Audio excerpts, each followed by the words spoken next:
Hello and welcome to another episode of Grow, Transform, and Evolve, the place where we discuss all things personal and professional development, all things positive, no negativity here, with great insights and vibes from great people. And today is no exception.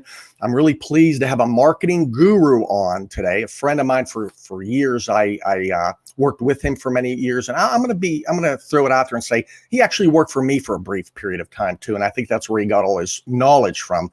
Now, I'm lying a little bit, but we'll talk about that a little bit as well too. His name is Jeff Brown, and the topic today is Marketing 101, growing a profitable business and brand. So typically I start off talking about a quote of the day, the quote that ties to the guest we're having.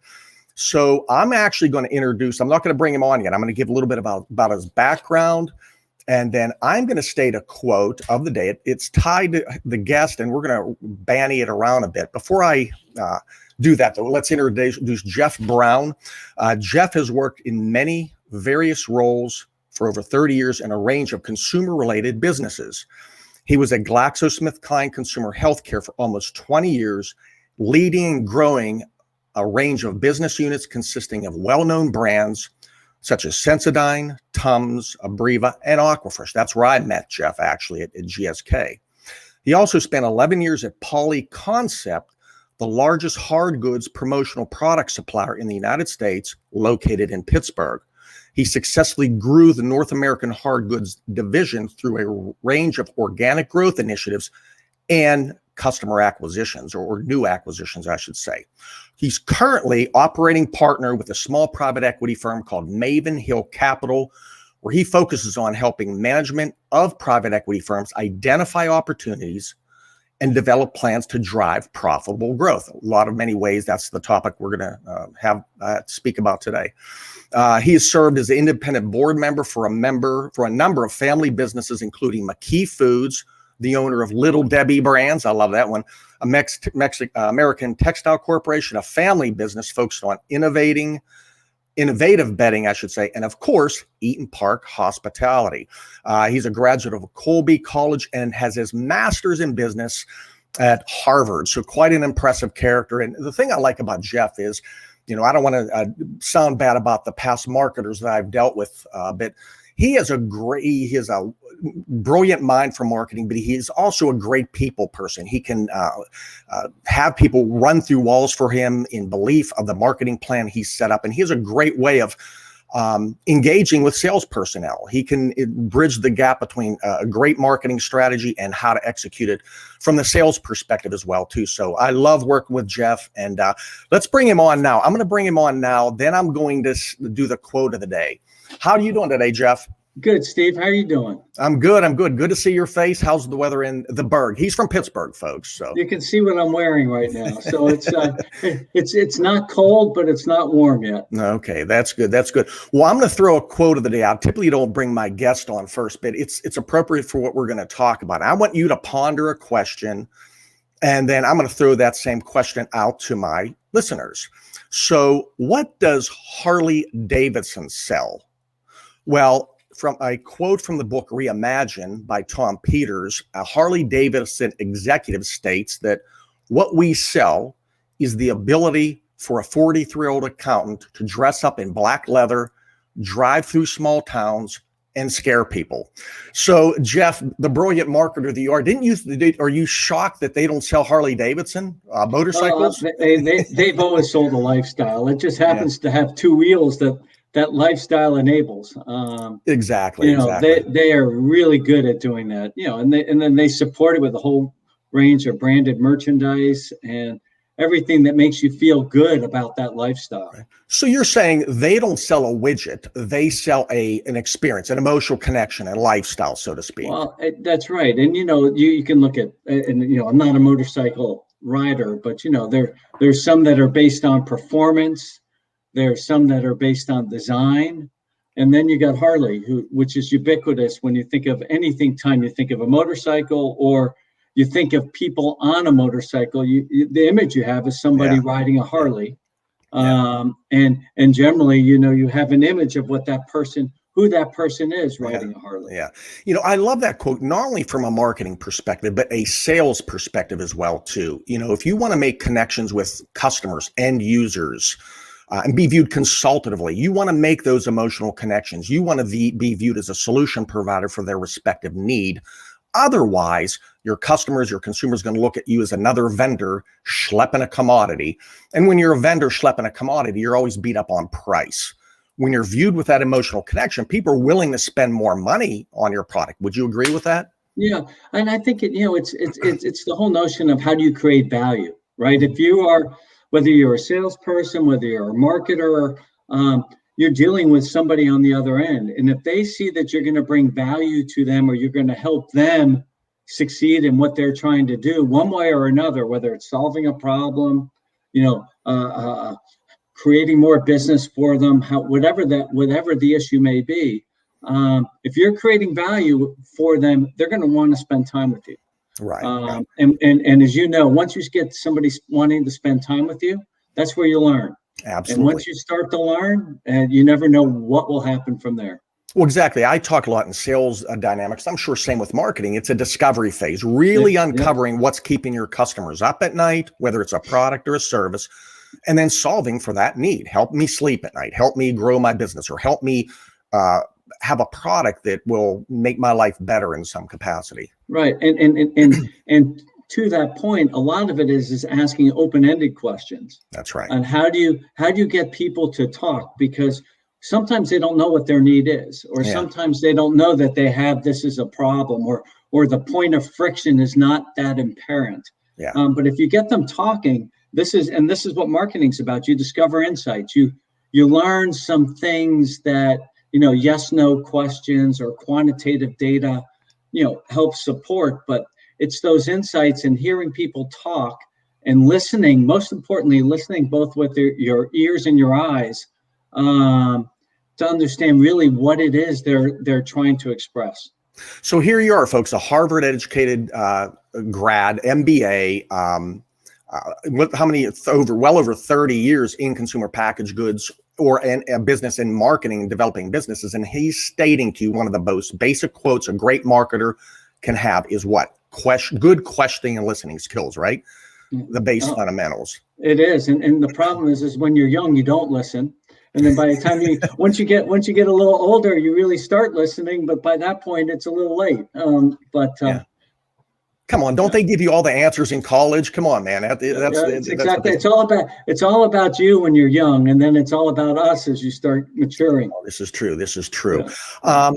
It's funny you're saying about question listening skills. In my workshops, I do a little program called the Name Game. It's specifically around sales folks, and I play a little game. It's like 20 questions where I'll portray someone in the news, someone they'll know, and each person gets a chance to ask me a question to try to uncover who I am. And it'll go around the room of 15 to 20 people. Well, you can ask one question, you can't ask again until it goes around the room. We can go around that room 3 times and they're not even close to guessing who I am. The reason why is 80% of the questions they're asking me are closed-ended. Yeah. They're not getting me to talk. I'm giving yes, no answers, green, blue, maybe. You're not getting me to talk. So you're not uncovering what my needs are, or who I am in this instance. So it's a kind of a slap in the face to sales folks. Are you like this in a sales call, or a marketer? Are you like this when you're making engaging with a customer? Because if you are, you're not truly going to uncover their needs and whatnot. Well, and to that point, it's like if you're a lawyer, you're trying to lead the witness. So you're asking them questions that essentially are in the same thing, that are sharing your bias or your belief. Whereas when you start asking how questions or what questions, then you're trying to get somebody on the other side to talk to you. Then for you to learn and be able to start peeling back that onion. That's right. Little by little, so that you continuously learn. Yeah. So let's talk about your history, brief history. How did you get into marketing? Then what were you interested in, and how did that kick off into a career with GSK to start? Well, let's put it this way. It was a roundabout way to get into marketing. I was an economics math major in college. I worked as a banker coming out of college. Wow. And I was prior to going to college, I had a tennis business. I was a tennis pro. Oh my goodness. And it was really the tennis pro business that got me thinking about marketing, because what I was actually offering a service. People would pay for the service, and then I'd learn if they want to come back a second time. Yeah. And if I provided a good service, i.e., teaching them how to play tennis, or that what I was giving them was something that they could use or they could see the value of going forward, they would come back. And then most importantly, then they would tell their friends, and their friends would start to come. Yeah. Word of mouth. And what I learned from that is, it starts with everyone plays tennis differently. Everybody learns differently, and you have to adapt to the person you're dealing with. You can't just go one way or another. You know what the outcome you're trying to get to is. Right. But some people can move better than others. Other people can get their racket back faster than others. And if they don't adapt to the first approach that you have to constantly change. And I was able to leverage that into that's how I sold myself at the time. It was Beecham Products. As a finance guy to get into marketing, as a means to say, hey, I want to learn more about the consumer. I have a curiosity about the consumer, and I'm here to learn. And and the best thing that happened to me was the brand I was on. First brand I was ever on was not a brand I was ever going to use. I'm afraid we sold some funky brands at GSK. It was good old Massengill. So okay, Fem High, that's right. So feminine hygiene. So it was definitely not a brand that I was ever going to use. So I could ask every single dumb question in the world. That's right. Because and so it enabled you to learn, and then you learn very quickly that those dumb questions actually weren't as dumb as you thought they were. Absolutely. There's so much I can touch now. So in consumer packaged goods terms, Jeff was offering himself as a full size free sample, right? Basically, a full experience to understand working with him and what you're going to get from him. It also allowed him to hone in his skills about really uncovering customer needs. This is from the tennis perspective, right? And then provide a custom approach. So you have customers, one solution doesn't fit everybody, right, Jeff? Each customer is different. It's imperative upon you, whether you're in sales or marketing or a business owner, to really uncover those needs and align your solution to that. So and I'm just going to tell a quick story about that, which Steve and I worked together. I was one of Steve's trainees down in Tampa, and or actually it was in Fort Lauderdale, but he was in the Tampa division, and he trained me. One of the ways he trained me was he took me into a store, and I was doing really well. I was doing really well under Steve, and he took me into a store unbeknownst to me where he knew the manager was going to absolutely despise what I was going to recommend.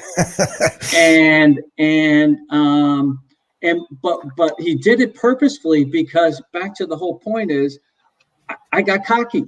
I thought I knew what the answer was.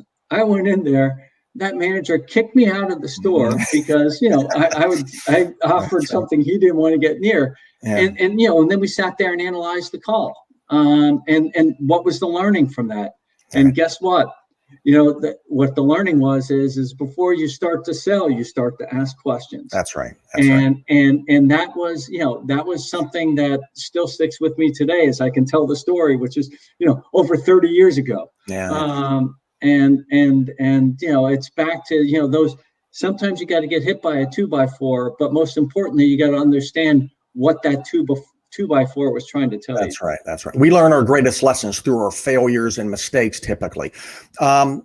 Listen, Jeff's being very humble here. It was actually a little bit of embarrassing. Back in the day, this was a great thing GSK did. They put new brand managers, especially the up-and-comers like Jeff was, out in the sales field for, what was it, Jeff, 6 to 8 weeks? Yeah, it was out there 6 months. No, sorry, 12. Yeah, it was about 14 weeks. Okay. So it was their opportunity to get an understanding of what the sales folks went through and the customer base, the issues they were facing. So he was able to take that learning from working where the rubber meets the road and take that back up to him as a brand manager, very successful one at that. So now he can apply his knowledge to what he had learned out in the field. So it was very valuable. Now, I guess the embarrassing thing was I was known for being a great trainer. So I had, I think, 9 or 10 people reporting me at the time. Jeff came in temporarily, and I have to say, folks, he outperformed my regular sales reps. It was a little embarrassing. And I can tell you, it made me feel really good too. Absolutely. But that was a great experience. And absolutely. If there's a common thing so far you're hearing, folks, it's discover your customers' needs first. That's the most important thing, I would say, in sales or driving a marketing plan, right, Jeff? No, it absolutely is. You got to ask questions, and you got to start developing hypotheses. This is the thing on the marketing side, is you got to start developing, a hypothesis, and then start to craft either products or stories, and then see if it resonates and it's relevant with the person you're trying to persuade to come onto your side. That's one of the advantages you have on the marketing side that you don't necessarily have as much on the sales side, because once you start selling, there's somebody there who's either going to say yes or no to you pretty quickly. We're hearing a lot of the fundamentals needed to be a successful marketer: asking great questions, understanding customer needs. Are there any other basic fundamentals that you exhibit in yourself that you think others need to know, whether they're marketing a brand, starting a business, or whatever that might be? So you back to the whole point is, what FAIL stands for? FAIL, first attempt in learning. Okay. And what you have to do as a marketer, you have to be really comfortable in the gray area, because as a marketer, you're making choices, and as a result of you making choices, there are other choices which other people may believe are better. Yeah. And it's those choices that separate you from being a good marketer and not a good marketer, and how you make those choices, which is usually a combination of instincts and data, and additional learning, is really, I'll call it the art of being a good marketer. And there's a craft in terms of being a good salesperson too. Yeah. But the craft is a little bit different. So, some people move to one side, some people move to the other, but they're still, at the end of the day, they're a craft. Let me ask you something. You've dealt with some fantastic brands, other brands where it's been a very tough road, so to speak. A product like Aquafresh, which you were VP of Sales or VP of Marketing for Aquafresh, correct? Yeah. With a brand, it's folks, toothpaste, everybody uses toothpaste. Well, not really. It's only about 98% household penetration, if I'm not mistaken, Jeff. So there's 2% of people, even toilet paper doesn't have 100% household penetration, which is strange. So you have a brand, a product line, a category that everyone uses, but it's there's already huge competition in that. Procter & Gamble has Crest. You have Colgate has Colgate. A lot of fringe brands, AIM. I mean, there's a bunch of brands trying to get into that small shelf space in a grocery store.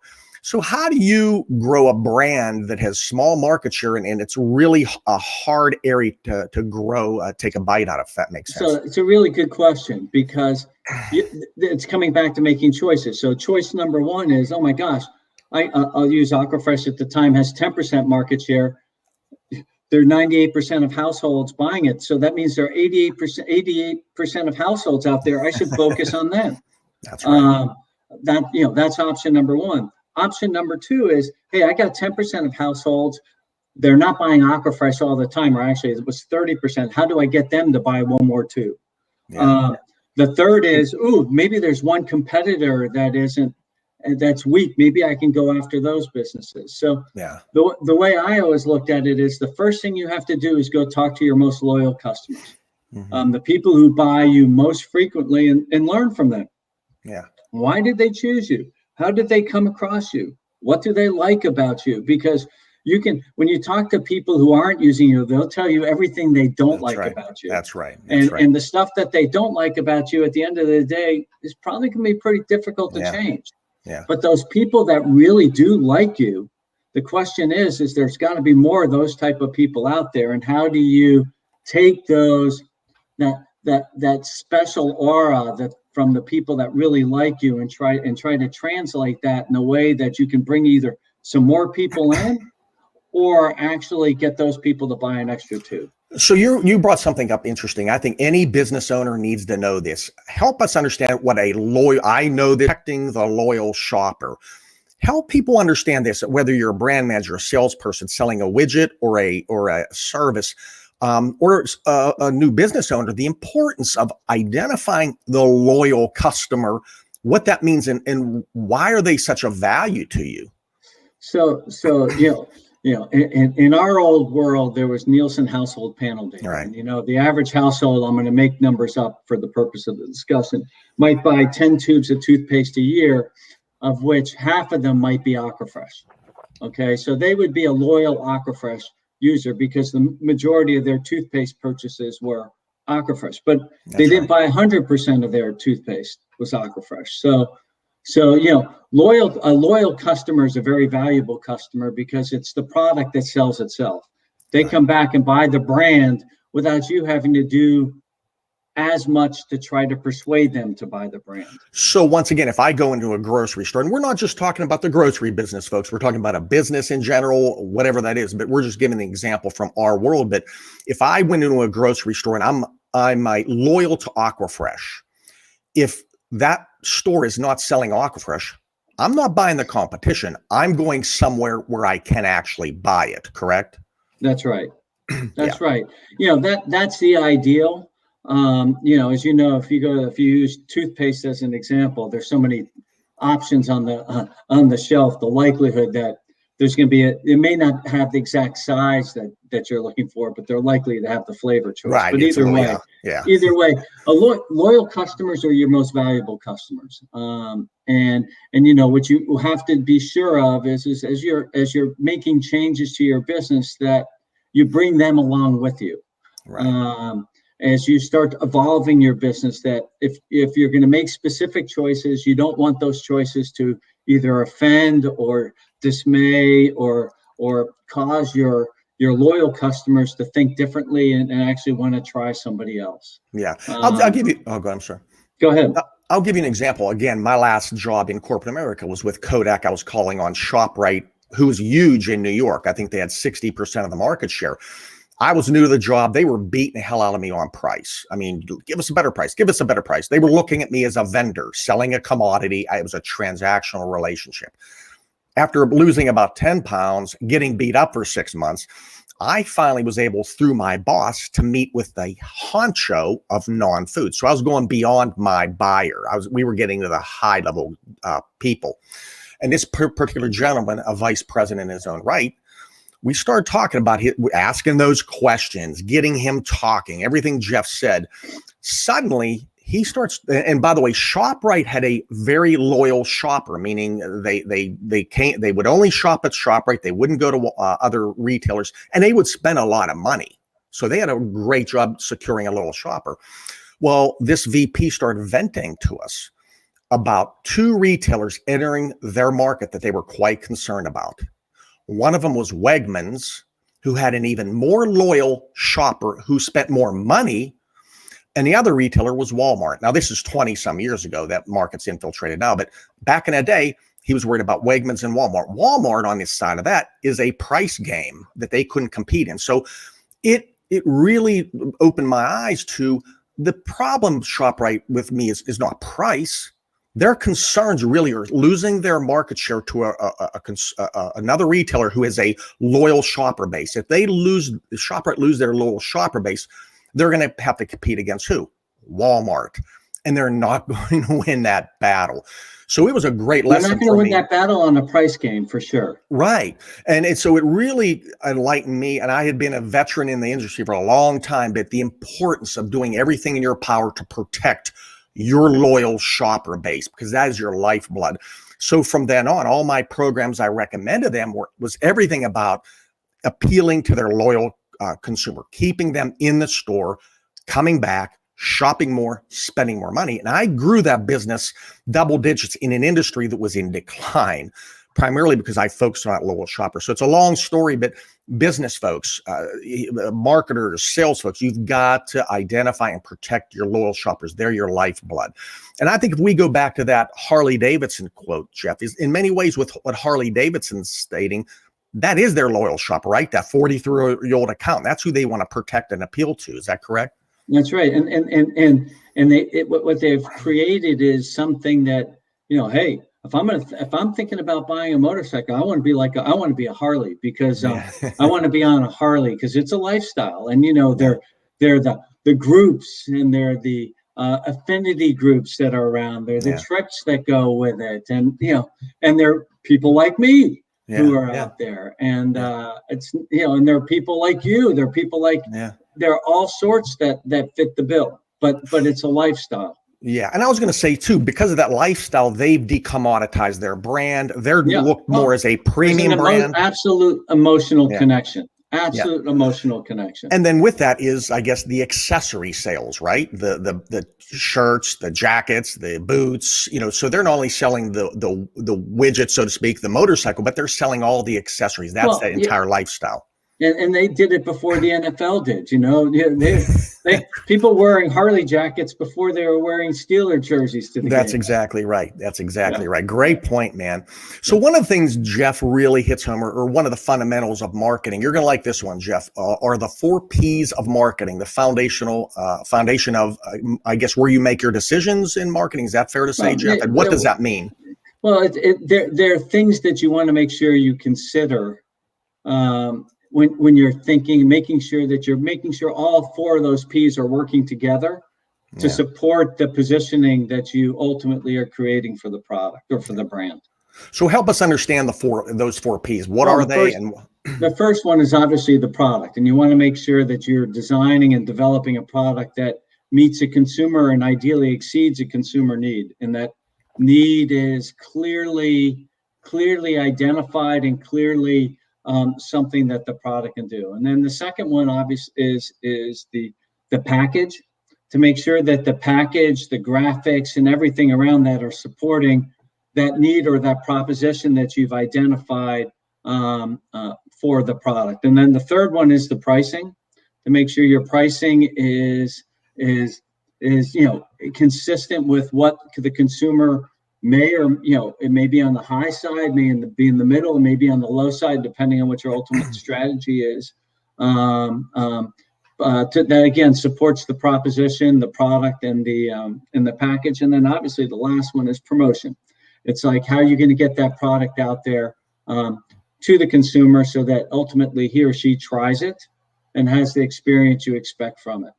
So a couple of things that applies not only to a product you buy and purchase, that's to a service, right? It applies to everything. That's why it's ubiquitous. It's universal in terms of how you're thinking about ultimately meeting a customer's needs. It also applies, the words may be slightly different depending on what business you're in, but it's the same proposition for sure.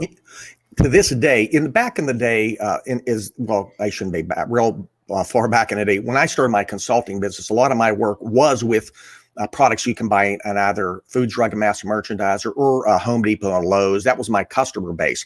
When I landed these clients, the first thing I did was request to work in the field with your people. Right. So I can go to retail by observing what was going on in that store with that particular brand. I can pretty much get a good gauge on the 4 Ps. What's their product? What's it priced? How they promote it? And what's the last one? Package. Yeah. So I can get all those things in that view. That they still do this to this day. Even clients I work with providing a service, I will go on their website and try to glean as much information about the 4 Ps from their website. And then that understanding the 4 Ps, whether it's a product or a service, that drives a lot of my questioning. I have an initial engagement with that customer as well too. It's a great foundational piece to understand a brand, a business, a service, or whatnot. Yeah, no, and it kind of evolves to the 4 factors as you trained me on, which is how you look at retail. You go to a shelf, you look to see if it is the product in distribution. That's right. Where is it shelved on the shelf? What's its pricing, and how is it being promoted? I mean, it's look, that's how you determine ultimately whether or not you're going to be doing well or not doing well in this account. And like Jeff said earlier, having those open-ended questions, by doing your research, by understanding the customer, whether it's a end user, whether it's a service or a product, by going on a website, spending some time out dealing with their customers or where they work, can drive a lot of questions you'll need to ask. Right. So that's a great way to begin your questioning process in that discovery phase, a marketer, a business owner, or whatever that might be. Well, and the other one I like to use is, I call it TRAP, which is T. The T is for trial, the R is for repeat, the A is for access, and then there are two P's, people and process. And and the whole idea is, if you drive trial, a marketer spends all his or her time trying to drive trial. If they have a good product, then they should get repeat, because it's the experience. A salesperson, and this is for retail, spends all his or her time driving access. So the greater the access, the better the shelf, the greater distribution, the wider distribution, the better the shelving, etc. And then after that, it's the people and the process that enable the opportunity to occur. And it's, but it's, again, it all falls into that whole notion of the 4 Ps. Yeah, that's right. And let me ask you this. I'm assuming you're stating that the 4 Ps, despite our crazy technological world, a lot less business done in stores or external, a lot of stuff done online, and again, tied to a business, 4 Ps are still relevant to this day. Oh yeah, how you execute around the 4 Ps are very different, but they're still very, very relevant today. Yeah. Okay, good. So let's transition. Tell me a little briefly about your career at Polyconcepts. What were you, chief marketing officer there? Yeah, well, yeah. What I was, so I left GSK. I was on an advisory board for, at the time, it was a company called Leeds, which ultimately was, became part of Polyconcept. But it's a business to business promotional products industry. So anything that you have with your logo on it is something likely that we developed and put the logo on here. So, and it's, almost $1 billion, it was almost $1 billion company. It's a little bit less now because of what happened during the pandemic. But yeah, no, it was a very, very different type of business. But again, you can take the principles that you had as a brand manager or running a whole host of brands and apply them again, because it's all about asking questions, learning, and then kind of starting to build your strategies around your learning. And it all starts with your customer. Spent lots of time with our customers to understand, how did they buy? How did they make selections? Let me ask you this. I think we've hit this home, but is it fair to say that word of mouth is the cheapest way to market? If your customer likes you, they're loyal to your product, they're going to be not only loyal to you, but they're going to recommend you to others. And that, in my opinion, is a cheap, least expensive form of marketing. Well, and also a very effective form, because it's somebody who's had experience with it. And if I'm talking to you, you may trust me. So if I'm sharing my experience and you trust me, I mean, hey, the chances of you saying, maybe I should try that, are probably a lot greater than seeing a commercial on TV. So in marketing or sales or business, if you understand my pain points or what a problem I'm trying to solve, and you can solve for that, you in turn can make me very loyal, and I am going to recommend you to others. That's the top lining it, right? That's right. And that's the lifeblood. You're not having to go recreate new business all the time. 90% of my business has been word of mouth. And for me, that's the best thing, because I don't have to spend any money on it, and they're hearing it from someone very trusted. I just landed a client in New Orleans, and it was via a recommendation from a former client who was at another client that he worked at that had brought me in. So it was a chain of events. And I cannot tell you that initial seed, the person that brought me in, and I was able to solve some problems for this client and grow my business within that particular client, and land more business and more business and more business. But that initial seed, taking care of that initial seed, that initial person who brought me in and let me know they had an issue, and my ability to solve that, it blossomed. It blossomed. So it's hugely important. Yeah, that's absolutely right. Yeah. So let's get into, tell us what you're doing now. You transitioned from many years in marketing, very high level positions, into dealing or delving into the private equity world. Yeah, what I'm doing is actually, and it's been a great experience so far, is actually working with the companies, the private equity, That's good. private equity group owns,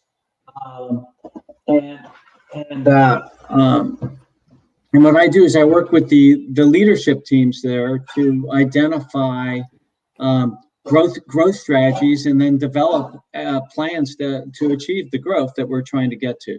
And so are you working with folks within a private equity firm or their portfolio leaders? Portfolio companies. Gotcha. I'm a member of the private equity team, but I'm the one who works closely with the management teams, and it's a lot of fun. It's you get to work with different industries. You get to bring your experience, your knowledge, and the challenge that you learned, for after 30 years of experience, and be able to apply it in a different way, and work with these guys to figure out ways to actually grow the business. And it's fun. So for the listeners who may not know exactly what a private equity firm does, can you top line that, Jeff? Number one, number two, versus a VC and some other? Yeah, what a private equity firm does is it buys an existing company, which it sees the opportunity to do something with it to enhance the overall value of the company, and then ultimately, sell it to somebody else, whether it be an existing business that's looking to make an acquisition, or another private equity firm. What venture capital does is it's usually before the company is really established. It's helping a company figure, or helping a startup business determine whether the idea is something that can actually be really commercialized and then monetized from there. Yeah. So private equity works with existing companies, and venture capital works with startup companies. Right. So what drove you to that? More the opportunity to use all the skills you had learned over these years? Very much of a change of pace. Once it was consumer business for 20 years, and it was business to business, and now it's kind of helping businesses find strategies to ultimately create value for their shareholders. Yeah. What are you seeing now for business owners? Let's go backwards a little bit. Jeff and I came from, in the consumer packaged goods world, GSK and some other big name companies. We had a powerful structure, whether it's processes set in place, established brands, training and development. We had a great structure to fall into, fortunately. And I think many times the portfolio companies, great companies, but sometimes maybe they don't have that structure and the foundation you can bring to the table. That's well said. Yeah. So what I'm doing is also putting in the structure and the foundations so that they can create repeatable, that things that they can do are repeatable. It's not constantly reinventing the wheel, using, you're trying to do things consistently well, and having the processes in there to enable people to do it, having the reporting in there to make sure that what we're doing is showing up where we expected it to show up, and using data and metrics to really inform decisions, to help us figure out, is the direction we're taking working? Yeah. What's the biggest thing you think as a new business owner or an entrepreneur or someone who's under the umbrella of a private equity firm? What are some things they can focus on to grow their product line, their service, their business? They got to make choices, okay? And you can't do everything.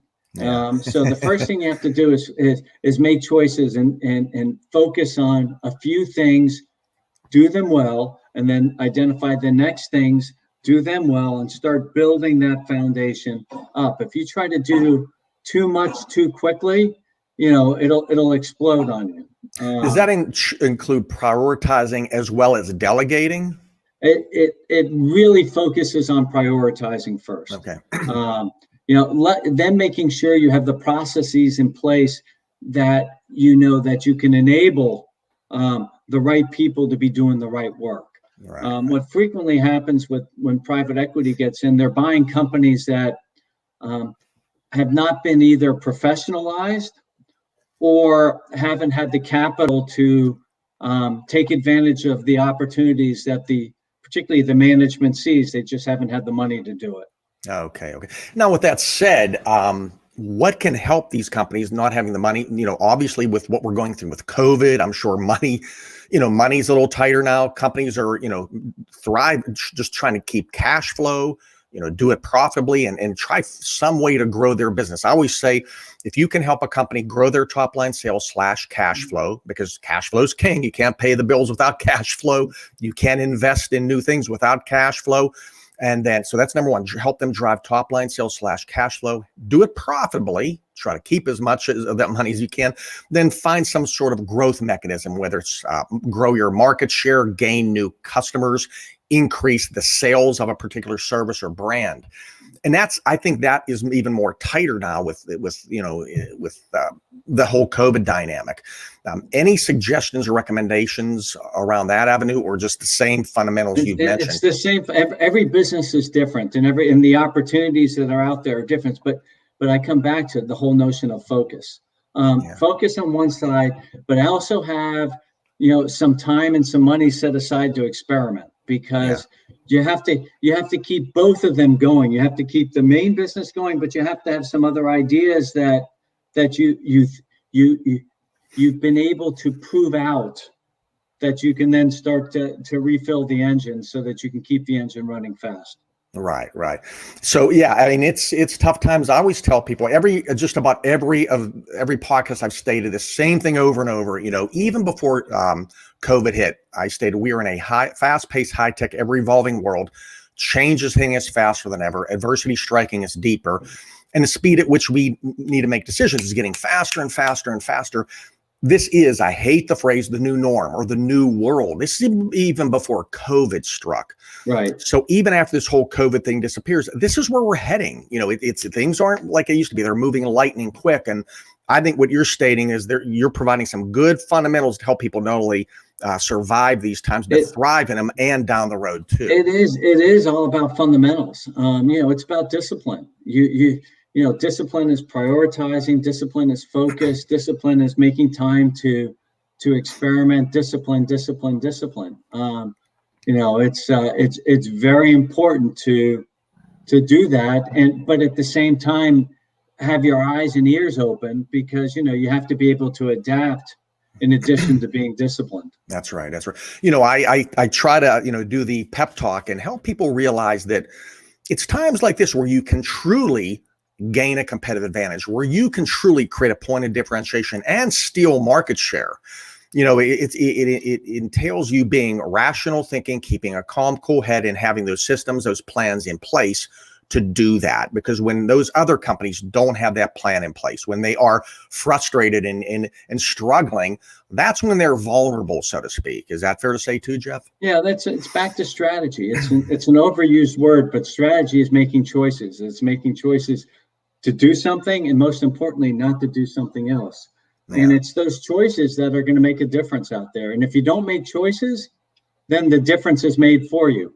But you need to make choices, and you may be right, you may be wrong, and it's how you make the choices that are ultimately going to affect how you're going to succeed in the marketplace. Exactly. Well, we're going to get into what I call rapid fire wisdom here soon, but if there's one thing you could leave with our listeners about growing their business and growing the brand, just one key nugget, you probably mentioned many already. What would that be? Experiment. Don't assume you know the answer. Keep trying different things. Make time to experiment, because that's the way you're going to learn. And back to fail, first attempt in learning. And it's that learning that's going to enable your business to thrive. Yeah, good stuff. Hey, would you consider being co-host with me? The wisdom you can impart really makes me look good. Jeff says that I made him look good in the past, but I refuse to believe that. So Steve's wisdom has still in the back of my mind on a regular basis. Well, you know what? I never believed that was true until I was at GSK one day doing another thing. I wasn't working for you guys anymore, and you had stated that, hey, I just quoted you, an hour ago, and I left. You left or something. And I'm thinking, yeah, right, whatever. And I talked to another former colleague of mine, and he said, oh yeah, he did. He's just mentioned you, stranger in here, and he did. So listen, that makes what I do worthwhile. I love imparting knowledge, and people remember it and they use it. Not that Jeff I was the first person to explain the 4 Ps to him. He heard that a long time ago, but I'm glad with what I imparted with him, he remembered, because I think the world of this guy. He's a smart guy. And if I was able to add a little bit of that to that incredible smartness, I'm happy to be part of that. Oh, very good. So let's get into what I call rapid fire wisdom. Who do you consider a role model? My uncle. My uncle used to be a professional football coach. Get out of here. Maybe I did know that now that you're saying.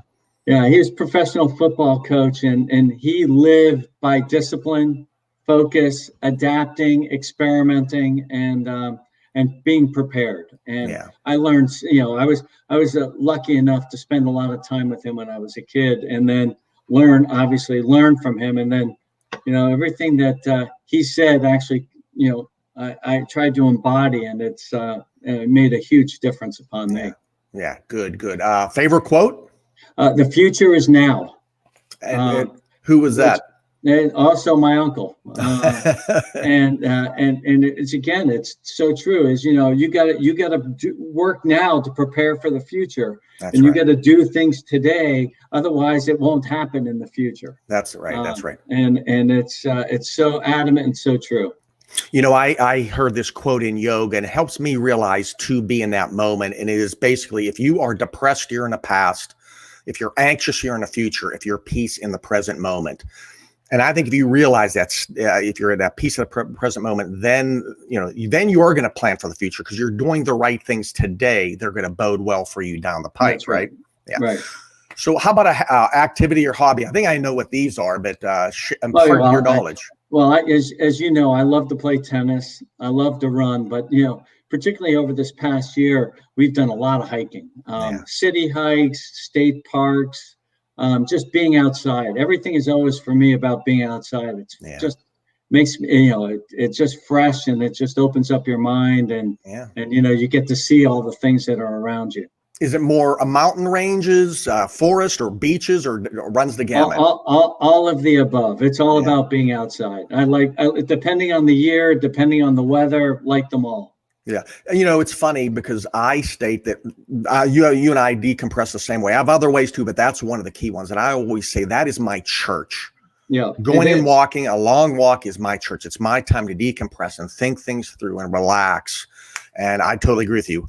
Where's a place you go to do this? I guess you kind of mentioned those already. State parks, but I will tell you that the flat, hard beaches of South Carolina are, where you can run on the beach, you can ride your bike on the beach, and you can just go for miles and miles and see all sorts of wildlife on the beach. It's hard to beat that. Yeah, absolutely. I really enjoy that. Yeah, that's why I like it down here. I'm a Pittsburgh guy, folks, but I loved growing up there, but I like the tropical life, and I think this will be the last stop for me, unless it's somewhere more tropical. Right. Lastly, what's a wisdom for success, or a life wisdom thing that you'd recommend out of the business world? Don't try to plan your future. Which is, take every experience you get today and learn from it. Because it's continuous learning that's going to enable you to be successful. And don't stop learning. Learning's got to be fun, but don't try to plan your future. If you try to plan your future, you're going to miss opportunities. And when you miss opportunities, you're going to be surprised at the direction you end up. So, and probably be disappointed. So just keep on learning and keep on getting new experiences, because that's the way you learn. Yeah. It's funny, when this whole COVID thing started, about a year ago, I think I was close to having my first nervous breakdown for a little bit, and only lasted a short period. But I think we all did.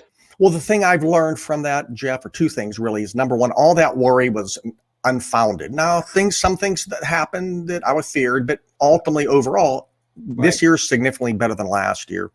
And the second thing is, learn to enjoy each day, savor the moment of each and every day and whatnot. That is the key thing I learned from this whole craziness. So with that said, listen, man, my biggest takeaway today, multiple takeaways, but it's, again, those fundamental things. You want to be successful, you have to uncover your customers' needs through asking great questions. Whether you're a marketing person, whether you're a salesperson, whether you're a business owner, You've got to ask questions, uncover customer needs. And if you solve for those needs, a good chance you're going to have a loyal customer for life, and you're going to grow your business through word of mouth, the least expensive way of growing a business. So yeah, good stuff. Yeah, excellent. Well, thanks for the time, and Hey, hope to have you It's again. good to see you, Steve. We'll talk to you soon. Good to see you too, my friend. Have a great day. And Jeff and everybody else listening to this program, we'll see you next week. Hey.